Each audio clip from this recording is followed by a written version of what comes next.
இந்தியாவினுடைய அரசமைப்பு சட்டத்தினுடைய ஒரு முக்கியமான அஸ்திவாரம் தகர்க்கப்பட்டு இருக்கிறது. அரசமைப்பு சட்டத்துல வாக்குரிமை பற்றி வரும்போது வயது வந்த குடிமக்கள் அனைவருக்கும் வாக்குரிமைன்னு வருது. அப்ப வாக்குரிமையை பாதுகாப்பது, வாக்காளர் பட்டியலை முறையாக பராமரிப்பது, திருத்தங்கள் செய்வது, இது தேர்தல் ஆணையத்தினுடைய வேலை. ஆரம்பத்திலிருந்து எதிர்கட்சிகள் அதைத்தான் திரும்ப திரும்ப சொன்னோம். இந்த ஆஸ்பெக்ட் உங்க வேலை கிடையாது. வாக்குரிமை சம்பந்தமாகத்தான் நீங்க பார்க்கணும். இந்தியாவினுடைய வரலாறுல ஆரம்பத்திலிருந்து இப்படிப்பட்ட ஒரு அதிகாரம் தேர்தல் ஆணையத்துக்கு இல்லைன்னு பல சர்க்குலர் இருக்கு, அரசமைப்பு சட்டத்தினுடைய விதிகள் இருக்கு. கான்ஸ்டிடியூஷனல் பாடிஸ் பலவற்றையும் ஆளுகிற பிஜேபி ஒன்றிய அரசாங்கம் தனக்கு சாதகமாக வளைக்கிறது அப்படிங்கிற குற்றச்சாட்டை தொடர்ந்து சிபிஎம் உள்பட பல எதிர்கட்சிகள் முன் வச்சுக்கிட்டே இருக்கும். பீப்புள்ஸ் டெமோக்ரசி ஜூன் 1-7 வாரத்துக்கான தலையங்கம். இந்தியாவினுடைய அரசமைப்பு சட்டத்தினுடைய ஒரு முக்கியமான அஸ்திவாரம் தகர்க்கப்பட்டு இருக்கிறது அப்படிங்கிறது தான் தலையங்கத்தினுடைய தலைப்பு. இப்ப சமீபத்துல உச்சநீதிமன்றத்தினுடைய ஒரு தீர்ப்பு ஒண்ணு வந்தது.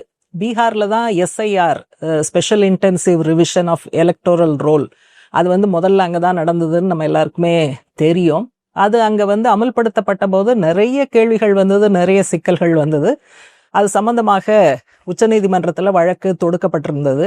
தள்ளி போட்டு இப்பதான் சமீபத்துல அதற்கான தீர்ப்பை வழங்கி இருக்கிறார்கள். பெட்டிஷன் போட்டவங்க எல்லாருமே என்ன சொன்னாங்கன்னா, மக்களுடைய வாக்குரிமைய நீங்க என்னங்கிறத பார்க்கலாம், தேர்தல் ஆணையத்துக்கு அதுக்கு அதிகாரம் இருக்கு. ஆனா அவர்களது குடியுரிமையை சந்தேகப்படுவதற்கு தீர்மானிப்பது அதிகாரம்ங்கிறது தேர்தல் ஆணையத்துக்கு கிடையாது. ஆகவே தேர்தல் ஆணையம் தன்னுடைய அதிகார வரம்புக்கு அப்பாற்பட்ட ஒரு விஷயத்தை செஞ்சிருக்கு. எனவே இது செல்லுபடியாகாது. இந்த அதிகாரத்தை ரத்து பண்ணணும், எஸ்ஐஆரை ரத்து பண்ணணும் அப்படிங்கிறது தான் பலரும் போட்ட பெட்டிஷன். அதுல உச்சநீதிமன்றத்தினுடைய தீர்ப்பு ஏமாற்றம் அளிக்கக்கூடிய விதத்துல தான் வந்திருக்கு. எஸ்ஐஆர்ங்கிற எக்ஸசைஸ் தேர்தல் ஆணையம் செய்வது சரியானது. அதுல வாக்காளர் பட்டியலில் இடம் பெற்றிருப்பவர்கள் குடிமக்கள் தானா அப்படிங்கிறத ஒரு லிமிட்டடாக, ஒரு குறைந்தபட்ச அளவு விசாரிப்பதற்கு, தன்னைத்தானே திருப்திப்படுத்தி கொள்வதற்கான அதிகாரம் தேர்தல் ஆணையத்துக்கு உண்டு அப்படிங்கிற முறையில அவங்க தீர்ப்பளிச்சிட்டாங்க. இது பார்க்கும்போது இந்த தீர்ப்பு ரொம்ப லேசா தெரியும். ஆனா தேர்தல் ஆணையத்திற்கு இல்லாத அதிகாரத்தை அளிக்கக்கூடியதாக உச்சநீதிமன்றத்தினுடைய தீர்ப்பு அமைந்து இருக்கிறது. இதுல கவலை அளிக்கக்கூடிய விஷயம் என்ன அப்படின்னா, தேர்தல் ஆணையம் தன்னுடைய நிலைப்பாட்டை நியாயப்படுத்தி தான் பெட்டிஷன் போடுவாங்க, வாதங்களை முன்வைப்பாங்க. அப்ப தேர்தல் ஆணையம் முன்வைத்த வாதங்களை சரியா தப்பா அப்படிங்கிற முறையில கூட உச்சநீதிமன்றம் பார்க்கவில்லை. இப்ப உதாரணமா தேர்தல் ஆணையம் என்ன சொன்னாங்கன்னா, பீகார்ல 2002-2003 அப்போ ஒரு தரம் எஸ்ஐஆர் பண்ணினோம், அதுக்கு பிறகு மற்ற இடங்கள்ல பண்ணினோம். அந்த அனுபவத்தின் அடிப்படையில தான் இப்ப நாங்க திரும்ப அந்த எஸ்ஐஆர்ங்கிற விஷயத்தை எடுத்திருக்கோம். அதனால அது புதுசு ஒண்ணும் கிடையாது, வழக்கமாக செய்வதுதான், வாடிக்கையானதுதான் அப்படின்னு ஒரு வாதத்தை முன் வச்சிருக்காங்க. பெட்டிஷன் போட்டவர்கள், வழக்கு தொடுத்தவர்கள், அவங்க வக்கீல்கள் நிறைய கேள்வி கேட்டாங்க. அதுல ஒரு கேள்வி என்ன சொன்னாங்கன்னா, இந்த பீகார்ல 2002-2003 எஸ்ஐஆர் பண்ணினோம்னு நீங்க சொல்றீங்களே, அதற்கான அத்தாரிட்டி உங்களுக்கு எங்க இருந்து வந்தது? எப்படி நீங்க திடீர்னு ஒரு குறிப்பிட்ட வருஷம் நீங்க பண்ணுவீங்களா? அப்போ அரசாங்கம் ஏதாவது ஜிஓ போட்டுச்சா, உங்ககிட்ட கேட்டுச்சா, கடிதம் எழுதுச்சா அப்படின்னு ஏதாவது இருந்ததுன்னா அந்த எவிடன்ஸை நீங்க கொடுங்க அப்படின்னு பெட்டிஷன்தாரர்களோட வழக்கறிஞர்கள் கேட்கிறாங்க. அப்ப அதற்கு உரிய பதில் தேர்தல் ஆணையம் சொல்லல. அப்போ ஒரு உச்சநீதிமன்றம் ஒரு வழக்கை டீல் பண்ணும்போது இந்த மாதிரியான முக்கியமான அம்சங்களுக்கு பதில் இல்லைன்னா அந்த பதிலை கேட்டு பெறுவது அல்லது தேர்தல் ஆணையத்தை கேள்வி கேட்பது, இந்த மாதிரியான அடிப்படையான விஷயங்களை கூட இந்த ஜட்ஜ்மெண்ட் வழங்கும் போது உச்சநீதிமன்றம் பார்க்கவில்லை. அப்ப அப்படின்னு சொன்னா, மனு போட்டவர்கள், வழக்கு தொடுத்தவர்கள் கேட்கிற கேள்விக்கெல்லாம் நாங்க பதில் சொல்ல வேண்டிய அவசியம் இல்லை அப்படின்னு தேர்தல் ஆணையம் இருக்கிறதா? தேர்தல் ஆணையத்திற்கு அந்த அங்கீகாரம், அனுமதி, அதிகாரம் பதில் சொல்லாமல் இருப்பதற்கு, அக்கவுண்டபிலிட்டி இல்லாமல் இருப்பதற்கு தேர்தல் ஆணையத்துக்கு அதிகாரம் இருக்கிறதா? அந்த அதிகாரத்தை உச்சநீதிமன்றம் கொடுத்திருக்கிறதா அப்படிங்கிற சீரியஸான கேள்வி எல்லாம் வருது. அடுத்தது வந்து மனுதாரர்கள் கேட்டது என்னன்னா, சரி நீங்க செய்யறீங்க, அதுல கொஞ்சமாவது வெளிப்படைத்தன்மை வேணும். டெலீட் பண்றீங்க, அதுக்கான காரணம் முழுமையா தெரில, டெலீட் பண்ணவங்களோட பட்டியலை நீங்க வந்து போடுங்க அப்படின்னா அதை முதல்ல வெளியிட மறுத்தீங்க. அப்புறம் கோர்ட் உத்தரவு வந்த பிறகு நீங்க வந்து வெளியிட்டீங்க. ஆனா அதை நீங்க வந்து ஆன்லைன்ல பார்க்க முடியாது, டிஜிட்டல் மெத்தட்ல நீங்க வந்து பண்ண முடியாது, மெஷின் ரீடபிளாக அது வந்து இருக்காது. இப்ப சாதாரண ஆட்கள் ஒரு போன்லயோ அல்லது கம்ப்யூட்டர்லயோ இணையதளத்திற்கு போய் இதுல என்ன யார் பேர்லாம் டெலீட் ஆகியிருக்கு, என்ன காரணத்துக்காக அப்படின்னு வந்து கண்டுபிடிக்க முடியாத அளவுக்கு விஷயங்கள் வந்து மறைக்கப்பட்டன, ஒழிக்கப்பட்டன. இப்ப வெளிப்படைத்தன்மை வந்து இதுல சுத்தமா இல்ல. உச்சநீதிமன்றம் குறைஞ்சபட்சம் அந்த கேள்வியாவது கேட்கணும்ல. மனுதாரர்கள் கேட்ட இந்த கேள்வி உச்சநீதிமன்றம் கேட்டிருக்கணுமா வேணாமா அப்படிங்கிற விஷயமும் இதுக்குள்ள அடங்கி வருது. உச்சநீதிமன்றம் வந்து தேர்தல் ஆணையத்திற்கு எஸ்ஐஆர் மாதிரியான விஷயங்களை செய்வதற்கு அதிகாரம் இருக்கிறது. அதாவது வாக்குரிமை மட்டுமல்ல, குடியுரிமை பற்றியும் ஒரு குறைந்தபட்ச அளவு திருப்திகரமான பதிலை கிடைப்பதற்கான ஒரு முயற்சியை அவங்க செய்யலாம் அப்படின்னு அந்த சொன்ன தீர்ப்பு எந்த அடிப்படையில சொல்லியிருக்காங்க அப்படின்னு பார்த்தா, மக்கள் பிரதிநிதித்துவ சட்டம் செக்ஷன் 16 அடிப்படையில தேர்தல் ஆணையத்திற்கு அந்த அதிகாரம் இருக்கிறது அப்படிங்கிற முறையில சொல்லியிருக்காங்க. அதையும் தவிர இது வந்து ஒரு கான்ஸ்டிடியூஷனல் டியூட்டி, தேர்தல் ஆணையத்திற்கு அரசமைப்பு சட்டம் கொடுத்திருக்கக்கூடிய அனுமதி அப்படிங்கிறத சொல்றாங்க. எப்படி அவங்க கனெக்ட் பண்றாங்கன்னா, அரசமைப்பு சட்டத்துல வாக்குரிமை பற்றி வரும்போது வயது வந்த குடிமக்கள் அனைவருக்கும் வாக்குரிமைன்னு வருது. அப்ப வாக்குரிமையை பாதுகாப்பது, வாக்காளர் பட்டியலை முறையாக பராமரிப்பது, திருத்தங்கள் செய்வது, இது வந்து தேர்தல் ஆணையத்தினுடைய வேலை. ஆனா இப்ப இவங்க என்ன கோட் பண்றாங்கன்னா, அரசமைப்பு சட்டத்துல வயது வந்த அனைத்து குடிமக்களுக்கும் அப்படின்னு இருக்கிறதுனால அவங்க குடிமக்கள் தானா அப்படிங்கிற கேள்விய கேட்பதற்கான அந்த அதிகாரம் தேர்தல் ஆணையத்துக்கு இருக்கு அப்படிங்கிற முறையில அவங்க சொல்லியிருக்காங்க. அதனால கிட்டத்தட்ட ஏற்கனவே இது சம்பந்தமான பல தலையங்கங்கள் பீப்புள்ஸ் டெமோக்ரஸில வந்திருக்கு. அந்த பிரிவுல அழுத்தம் எதன் மீது இருக்கும்னா, குடிமக்களாக இருப்பவர்களுக்கு வாக்குரிமை மிஸ் ஆயிடக்கூடாது, அதாவது காரணம் இல்லாமல் ஒருத்தர் கூட வாக்குரிமையை இழந்துவிடக் கூடாதுங்கிறதுலதான் அழுத்தம் இருக்குமே ஒழிய, இந்த குடிமக்களா இல்லையா அப்படிங்கிறத தேர்தல் ஆணையம் வந்து கண்டுபிடிக்கணும், அதுல சாட்டிஸ்ஃபை ஆனாதான் அவங்கள வந்து வாக்காளர் பட்டியல்ல இடம்பெற வைக்கணும் அப்படிங்கறதுல அழுத்தம் கிடையாது. ஏன்னா இந்திய சட்டங்கள் அடிப்படையில ஒருத்தர் வந்து குடிமகனா குடிமகளா அப்படிங்கிற சந்தேகம் வந்ததுன்னா அதுல வந்து ஃபைனல் அத்தாரிட்டி யாருன்னா ஹோம் மினிஸ்ட்ரி தான். தேர்தல் ஆணையத்துக்கு அந்த வேலை கிடையாது. ஆரம்பத்துல இருந்து எதிர்கட்சிகள் அதைத்தான் திரும்ப திரும்ப சொன்னோம், இந்த ஆஸ்பெக்ட் வந்து உங்க வேலை கிடையாது, வாக்குரிமை சம்பந்தமாகத்தான் நீங்க பார்க்கணும். அதுல கூட அரசமைப்பு சட்டம் என்ன சொல்லி இருக்குன்னா, வாக்குரிமையை யாரும் அவ்வளவு சுலபமாக இழந்து விடக்கூடாது, யாரும் அதை மிஸ் பண்ணாம பாத்துக்கிறது தான் வந்து உங்களோட வேலை அப்படின்னு சொல்லி இருப்பதையெல்லாம் தாண்டி இந்த வயது வந்த அனைத்து குடிமக்களுக்கும் அப்படிங்கறதுல இவங்க அழுத்தத்தை கொடுத்து, ஆகவே குடியுரிமை சம்பந்தமாக தேர்தல் ஆணையம் வந்து பார்க்கலாம், வைக்கலாம், விசாரிக்கலாம் அப்படிங்கிற முறையில அவங்க அந்த அதிகாரம் தேர்தல் ஆணையத்திற்கு உண்டு அப்படிங்கிற தீர்ப்பை கொடுத்திருக்காங்க.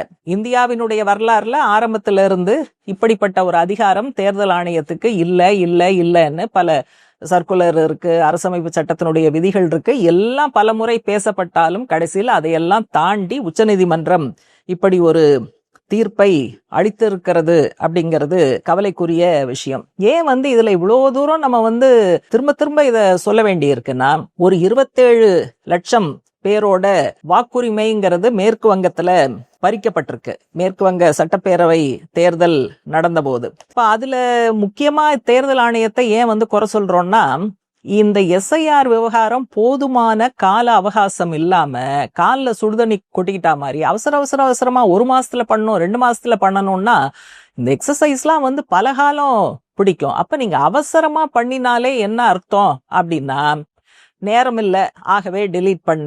அப்புறம் வந்து இந்த லாஜிக்கல் டிஸ்கிரிபன்சி அப்படின்னு சொல்லிட்டு ஒரு கேட்டகரி வந்து மேற்கு வங்கத்துல மட்டும்தான் அறிமுகப்படுத்தி இருக்காங்க. தமிழ்நாடு உட்பட மற்ற இடங்கள்ல அது இல்ல. இந்த ஸ்பெல்லிங் மிஸ்டேக் இருந்ததுன்னா, அல்லது வயது வந்த மகன் அல்லது மகள் அவங்க வயசுக்கும் அவங்க அம்மா வயசுக்கும் 15 வருஷத்துக்கு கம்மியா இருந்ததுன்னா அது வந்து ஒரு லாஜிக்கல் டிஸ்கிரிபன்சி, இந்த மாதிரி பல காரணங்கள்னால பேருங்கிறது நீக்கப்பட்டுச்சு.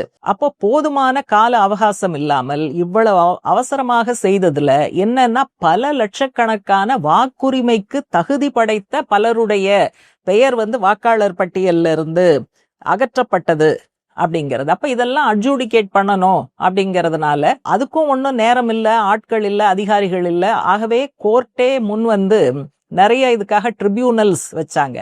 அதுல ஒரு ட்ரிபியூனலோட தலைவர் ஏதோ ஒரு காரணத்துக்காக உண்மைய சொல்லிட்டார். அவர் சொன்ன உண்மை என்னன்னா, இத்தனை லட்சக்கணக்கான பேர் அப்பீல் பண்ணியிருக்காங்க. இத பூரா நம்ம பைசல் பண்ணணும், அட்ஜூடிகேட் பண்ணணும்னா குறைஞ்சது 4 வருஷம் ஆகும்னு சொல்லியிருக்காரு. 4 வருஷம் ஆகும்னு. அந்த அளவுக்கு சிக்கல்கள் நிறைந்த விஷயம். ஆனா அவசர கதியில போதுமான கால அவகாசம் கொடுக்காமல் பல லட்சக்கணக்கான பேரை வாக்காளர் பட்டியல்ல இருந்து வெளியில தள்ளி அந்த தேர்தல்ங்கிறது நடைபெற்று இருக்கிறது. திரும்ப திரும்ப நம்ம என்ன சொல்றோம்னா, இது ரொட்டீன் எக்ஸசைஸ் அல்ல. கான்ஸ்டிடியூஷனல் பாடிஸ் பலவற்றையும் ஆளுகிற பிஜேபி ஒன்றிய அரசாங்கம் தனக்கு சாதகமாக வளைக்கிறது அப்படிங்கிற குற்றச்சாட்டை தொடர்ந்து சிபிஎம் உள்பட பல எதிர்கட்சிகள் முன் வச்சுக்கிட்டே இருக்கும். இப்ப என்னன்னா, அதனால தேர்தல்ல அந்த குறிப்பிட்ட அரசியல் கட்சி பாஜக வெற்றி பெறுவதற்கு சாதகமான சூழலை உருவாக்குவதற்கு தான் டீலிமிட்டேஷன் அவங்க பேசுறாங்க, எஸ்ஐஆர் அவங்க பண்றாங்க.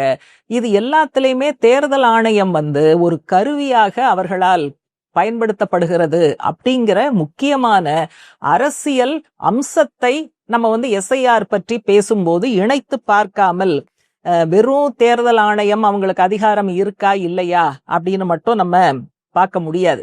ஒன்றிய அரசாங்கம் பிஜேபியை பின்னால் இருந்து செலுத்துவது அப்படிங்கிறது பாசிஸ்டிக் ஆர்எஸ்எஸ் அப்படிங்கிறத நம்ம தொடர்ந்து சொல்றோம். அப்ப ஆர்எஸ்எஸ் அந்த ஹிந்துத்வா சித்தாந்தம், அதுல அதிகார வர்க்கம் அதற்கு இரையாக கூடும், அரசாங்கத்தில் இருப்பவர்கள் அல்லது சட்டமன்றம் நாடாளுமன்றத்தில் இருப்பவர்கள் அதற்கு இரையாக கூடும். அதே போல நீதித்துறையில் இருப்பவர்களும் அந்த ஐடியாலஜிக்கல் இன்ஃப்ளூயன்ஸ்க்கு தப்ப மாட்டார்கள். அவங்களும் இதுல இரையாவார்கள்ங்கிறது தான் இந்த காலகட்டத்துல பல தீர்ப்புகள்ல நம்ம பார்த்துக்கிட்டு இருக்கோம். அதனால இந்த மாதிரியான பின்னணியில இது ஒரு முக்கியமான அரசியல் சதி. தேர்தல்னு இனிமேல என்ன ஃப்ரீ அண்ட் ஃபேரா நடக்குங்கிறதுக்கெல்லாம் எந்த உத்தரவாதம் கிடையாது. டீலிமிட்டேஷன் பேசுறாங்க, எஸ்ஐஆர், இந்த மாதிரி ஒவ்வொன்னா செஞ்சு கடைசியில நம்ம ஜனங்களை சந்திக்கணும், கேம்பெயின் பண்ணணும், கொள்கையை சொல்லணும், செய்த சாதனைகளை சொல்லி ஓட்டு கேட்கணும் அப்படிங்கறதெல்லாம் அந்த காலமெல்லாம் மலையேறி இவங்க தங்களுக்கு சாதகமாக, ஏன்னா இப்ப இவங்க பேசுற பல விஷயங்களுக்கு வில்லனாக இருப்பது நம்முடைய அரசமைப்பு சட்டம், நம்ம கான்ஸ்டிடியூஷன் தான். அதனால கான்ஸ்டிடியூஷன்ல திருத்தம் கொண்டு வரணும்னா 3/2 பங்கு மெஜாரிட்டி வேணும், இல்லைன்னா மற்ற கட்சிகளை சார்ந்துதான் இருக்கணும். இப்ப சமீபத்துல அவங்க இந்த டீலிமிட்டேஷனையும் விமென்ஸ் ரிசர்வேஷனையும் ஒன்னா இணைச்சு கொண்டு பயங்கர டிராமா எல்லாம் போட்டு பார்த்தாங்க. எதிர்கட்சிகள் எல்லாம் சேர்ந்து அந்த பில்லுக்கு 3/2 பங்கு மெஜாரிட்டி கிடைக்கல, அரசமைப்பு சட்ட திருத்தம். அதனால அது காலாவதி ஆயிடுச்சு. அதனால இப்படி மற்ற கட்சிகளை நம்பி இருக்க கூடாது. 3/2 பங்கு மெஜாரிட்டி நமக்கு இருக்கணும்னா கண்டிப்பாக வெற்றி பெறணும். கண்டிப்பாக வெற்றி பெறணும்னா இப்படியான சில மோசடிகள், தில்லுமுல்லுகளை செய்து வைத்து கொண்டால்தான் அந்த கண்டிப்பான வெற்றிங்கிறது கிடைக்கும். அதனால அந்த முறையில தான் அவங்க இந்த முயற்சிகளை எடுக்கிறாங்க.